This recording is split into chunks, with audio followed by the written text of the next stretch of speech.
இன்றைக்கு தமிழ் மக்களுக்கு ஆன ஒரு நிரந்தர தீர்வே தமிழ் அரசியல்வாதிகள் கொடுக்கறதுக்கு சரியான கஷ்டமாக இருக்கிறது.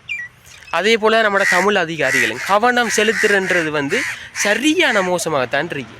தமிழர்கள் என்றாலே ஒரு என்ன சொல்ல முடியாத ஒரு வேதனையில் தான் நான் இந்த வீடியோவை பதிவு செய்கிறேன். காலத்தில் நடந்த தேர்தலில் இந்த இலங்கையில் அனைத்து மாவட்டங்களும் சிகப்பாக இருந்தபோது எங்களுடைய மட்டக்களப்பு மாவட்டம் மட்டும் மஞ்சளாக இருந்தது.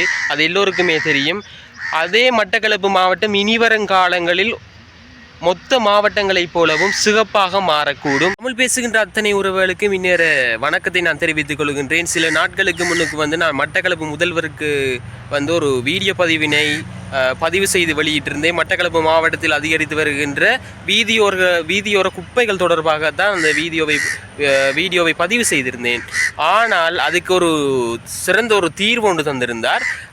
நான் வீடியோ போட்டு ஒரு அடுத்த நாளே அந்த பதிலை தந்திருந்தார். அந்த பதில் என்ன என்பது இந்த வீடியோ பகுதியில் இணைக்கப்பட்டிருக்கின்றது, கொஞ்சம் பாருங்கள்.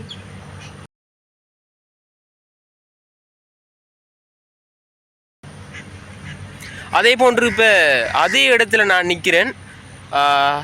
இப்படியான ஒரு பதில் எவ்வளவு சிறந்ததாக இருக்கும். இப்போது பாருங்கள், இங்கே பாருங்கள், இந்த வளாகத்தில் இவ்வளவு குப்பைகளை கொண்டு கொட்டியிருக்கிறார்கள். இது யாருடைய காணி? இந்த இடத்தை பார்த்தீங்கன்னா எங்களுடைய சத்திரகொண்டான் மற்றும் சின்ன ஊரணி பிரதேசத்தில் இருக்கின்ற ரெண்டையும் இணைக்கக்கூடிய ஒரு களிக்காட்டு பிரதேசம். இது நன்னீர் மீன்பிடி வளாகம் என்று நான் சொல்லலாம். இதில் பல மீனவர்கள் தங்களுடைய வாழ்வாதாரத்தை என்ன செய்ய அவங்களோட தொழிலாக அவர்கள் கை கொண்டு அவர்களுடைய தொழிலை செய்து வருகிறார்கள். இந்த இடத்தில் இவ்வாறான குப்பைகள் கொட்டப்படுவதனால் எங்களுடைய சுற்றுச்சூழல் பாதிப்புகள், அது மட்டுமின்றி எங்களுடைய மீன்பிடி தொழிலாளர்களின் வாழ்வாதாரம் இந்த இடத்தில் பாதிக்கப்படுகின்றது. அதே போன்று எப்படியே திரும்பினால் இங்கால பார்த்தீங்கன்னா திருகோணமலை வீதி இருக்கின்றது. திருகோணமலை வீதி, அந்த திருகோணமலை வீதிக்கு பக்கத்திலே இருக்கின்றது சத்திரகொண்டான் ஆறு. அந்த பகுதியில் இந்த குப்பைகள் கலந்தால் வருகின்ற நாட்களில் வெள்ளம் வரக்கூடிய அபாய நிலைகள் அதிகமாகவே இருக்கின்றது. அந்த வகையில் இந்த குப்பைகள் ஆற்றில் கலக்கப்பட்டால் என்ன நடக்கும்? கொஞ்சம் சிந்தித்து பாருங்கள். இன்றைக்கு தமிழ் மக்களுக்கு ஆன ஒரு நிரந்தர தீர்வே தமிழ் அரசியல்வாதிகள் கொடுக்கறதுக்கு சரியான கஷ்டமாக இருக்கிறது.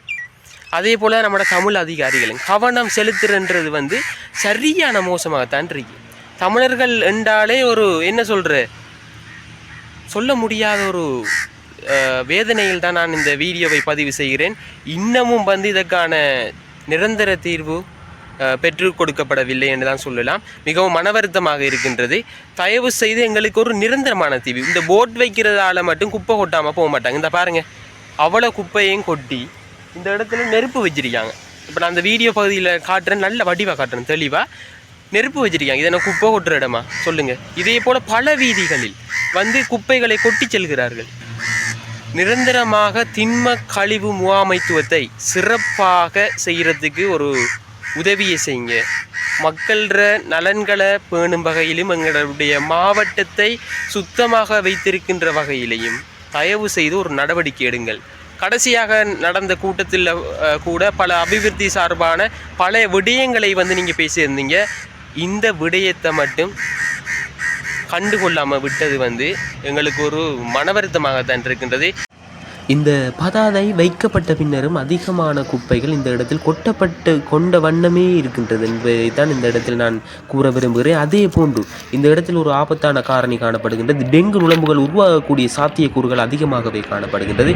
அது மட்டுமின்றி இந்த பிரதேசத்தை தயவு செய்து பிரதேசத்துக்கு பொறுப்பாக இருக்கின்ற சுகாதார பரிசோதகரும் கவனத்தில் கொள்ளுமாறு கேட்டுக்கொள்கின்றேன். மட்டக்களப்பில் மட்டும் 43.8% குப்பைகள் இப்பொழுது கொட்டப்பட்டு கொண்டிருக்கின்றது.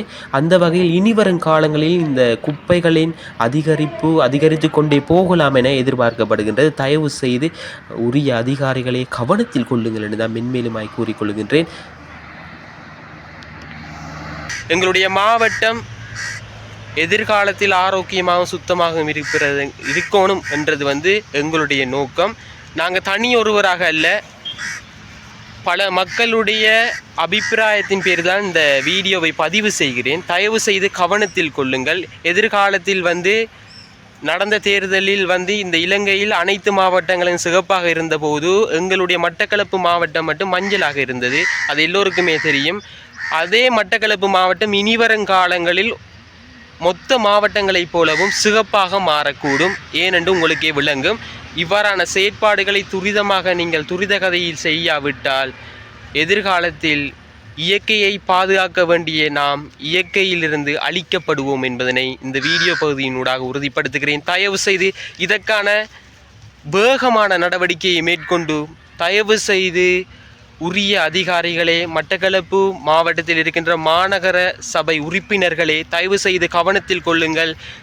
மிக மிக வேகமாக நடவடிக்கை எடுக்குமாறு கேட்டுக்கொள்கின்றேன். தயவு செய்து எடுங்க.